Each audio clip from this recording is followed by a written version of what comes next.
राहुल गांधी से अमित शाह आखिर किस बात पर घबराए हुए हैं? क्या उन्हें वोट चोरी के खुलासे का डर है? ये सवाल इसलिए क्योंकि राहुल गांधी ने अमित शाह की एक बार फिर से पोल खोल दी है। संसद के बाहर राहुल गांधी ने अमित शाह की पोल खोलते हुए उन्हें मेंटली डिस्टर्ब बोला और क्या कुछ कहा, आप खुद सुनिए। मुझे तो काफी अच्छा लगा क्योंकि दोनों डिबेट्स में हमने धज्जियां उड़ा दी उनकी। आपने अमित शाह को देखा होगा डिस्टर्ब, गाली तक दे दी सदन में। तो मेंटली डिस्टर्ब थे, प्रेशर में थे और उसका रीज़न है क्योंकि वो वोट चोरी में पूरा का पूरा ढांचा इन्वॉल्व है, वो तो पूरा देश जानता है।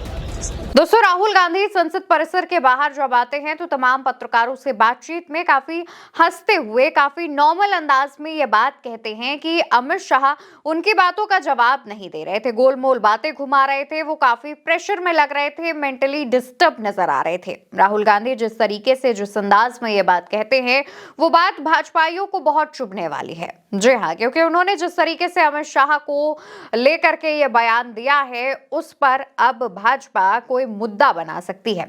दरअसल दोस्तों, ये जो मामला है वो बीते कई दिनों से चल रहा है। आप भी जानते हैं कि राहुल गांधी ने वोट चोरी और एसआईआर को लेकर संसद में तमाम बातें कही थी, तमाम खुलासे किए थे। उसके अगले दिन अमित शाह ने राहुल गांधी के तमाम सवालों का जवाब अमित शाह को देना था, वो दे भी रहे थे, लेकिन बातों को गोल गोल घुमाने की कोशिश कर रहे थे। जिसके बाद राहुल गांधी अपनी सीट से खड़े होते हैं और अमित शाह को सीधे उनके प्रेस कॉन्फ्रेंस पर चर्चा करने का चैलेंज दे देते हैं। अमित शाह इसके कुछ देर बाद अपनी बात जो है वो आगे कंटिन्यू कर रहे होते हैं, तभी वो अपशब्द इस्तेमाल कर देते हैं। यानी कि संसद में अमित शाह एक ऐसा शब्द बोल देते हैं जो कि संसद में नहीं बोला जाना चाहिए। उसको लोग सड़क छाप भाषा से भी उसका जो एक कंपैरिजन है वो करते हुए नजर आ रहे हैं। इसके बाद राहुल गांधी ने उसी शाम को भी मीडिया कर्मियों से बातचीत में कहा था कि अमित शाह पर प्रेशर है क्योंकि वो वोट चोरी का खुलासा कर रहे हैं, एसआईआर पर सरकार को घेर रहे हैं, तो अमित शाह पर प्रेशर है अपनी सरकार को डिफेंड करने का, सरकार की छवि को चमकाए रखने का। इस वजह से शाह ने इस तरीके की भाषा का इस्तेमाल किया। हालांकि शाह क्योंकि गृह मंत्री हैं तो उन्हें ऐसी भाषा का इस्तेमाल नहीं करना चाहिए, ये भी राहुल गांधी सलाह देते हैं। और तब भी उन्होंने कहा था कि अमित शाह पर प्रेशर है और इस वजह से वो मेंटली काफी ज्यादा परेशान नजर आ रहे हैं और इस तरीके से जो उनकी चीजें हैं वो निकलकर सामने आ रही हैं। इसके बाद भी राहुल गांधी आज जब सदन में पहुंचते हैं, पॉल्यूशन के मुद्दे पर यानी प्रदूषण के मुद्दे पर बात रखते हैं। वो कहते हैं कि वो सरकार के साथ हैं। जिस तरीके से दिल्ली और बाकी देश के बड़े राज्यों में और बड़े शहरों में पॉल्यूशन एक खतरनाक स्थिति पर पहुंच गया है, उस पर हमें चिंता जताने की जरूरत है।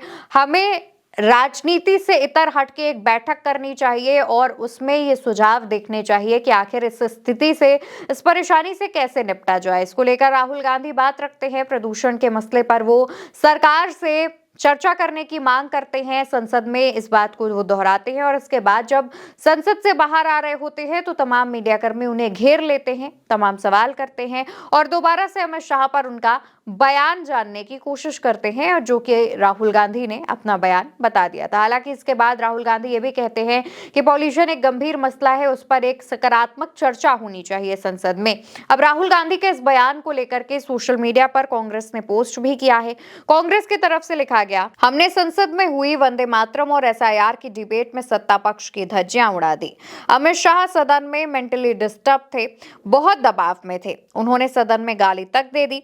इसके पीछे कारण है कि वे और उनका पूरा सिस्टम वोट चोरी में शामिल था। राहुल गांधी कुछ इस तरीके की बात जो है वो कहते हैं। इसको लेकर कांग्रेस भी पोस्ट करती है। अब सोशल मीडिया पर क्या चर्चाएं चल रही हैं, सोशल मीडिया पर लोग क्या कह रहे हैं, उस पर भी एक नजर डाल लेते हैं। तो सोशल मीडिया पर एक यूजर है हेमंत नाम के, लिखते हैं, सदन में जो बहस हुई उसने साफ दिखा दिया कि मुद्दों पर सवाल पूछना और जवाबदेही तय करना कितना जरूरी है।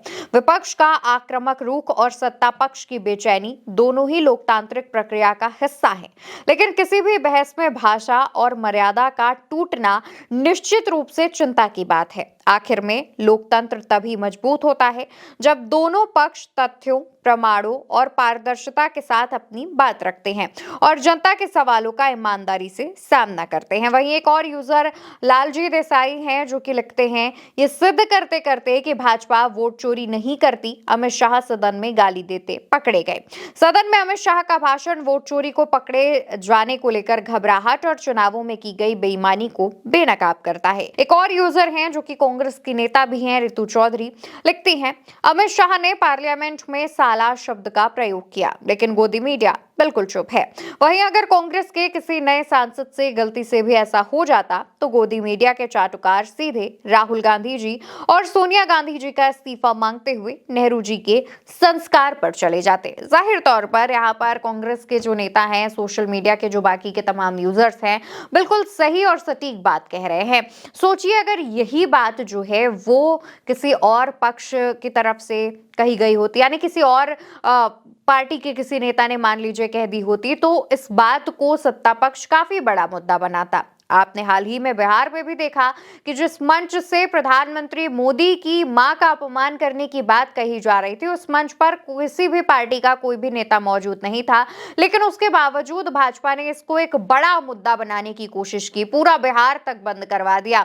ये तमाम चीजें भारतीय जनता पार्टी करती है, नैरेटिव गढ़ती है, लेकिन जब खुद भाजपा से ये गलतियां होती हैं तो भाजपा के जो नेता हैं वो सॉरी तक नहीं बोलते, माफी तक नहीं मांगते हैं। सोचिए कितनी दोहरी मानसिकता के ये लोग हैं।